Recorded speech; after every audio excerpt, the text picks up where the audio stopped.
So the first day this listing went live, I'm setting up for an open house. About 10 minutes before it starts, I look out the window and the front lawn is full of people trying to get in. And when I opened the doors, it didn't stop. I mean, at one point, I had over 20 people in the house at the same time. The entryway and almost the entire living room floor were covered wall to wall in shoes. I've never seen anything like it. That was day one. By the end of the weekend, we had 9 offers on the table, but picking the winning offer wasn't as simple as just taking the highest number. I'm going to tell you exactly how we did it. Ken listed his home in Grafton for $339,900. Great house in a hot location, priced right, and it showed really well. That's why the open house was hopping. Now, when a house is priced to move and shows well, the buyers show up in force. That's exactly what happened here. And I've got to give Ken credit because with all that chaos, I mean, think about this for a second. Dozens of strangers walking through your house, buyers hovering, and then a weekend of offers rolling in. That could pretty easily rattle a seller. But Ken never blinked. He was calm the whole way through, quick to get back to me on every question, and he was thoughtful about every decision that he made. That made this whole process a lot smoother. By Monday, we had 9 offers on the table. 9. And here's the thing people don't realize about a multiple offer situation. It's not rank them by price and just pick the top one. 9 offers means 9 different combinations of price, deposit, financing, timelines, and risk.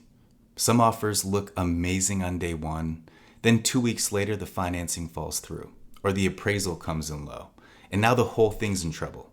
So instead of just sorting by price, I built out a comparison spreadsheet. These are a few key things we spent the most time discussing. Price, the obvious one, but not the only one. Earnest money. Now this is basically the buyer's good faith deposit, and it tells you how serious they are. Most of the offers on Ken's house were in the $3,500 to $6,000 range. One buyer in particular was ready to put down $15,000 in earnest money, which was really that buyer's way of telling Ken, with real money, we're not backing out. Financing strength. Now, in Ken's case, we had a mixture of conventional loans. We had a VA loan, which is a loan backed by the Department of Veterans Affairs, and an ARM loan, an adjustable rate mortgage.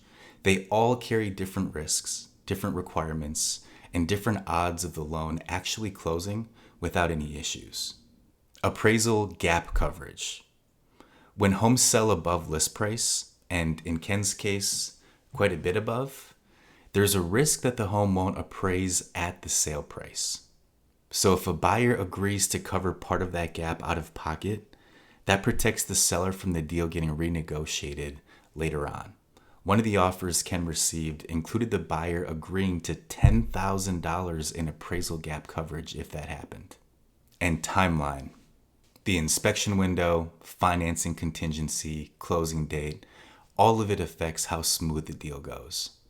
When we lined up all 9 offers, there was one offer that was pretty much the strongest across the board.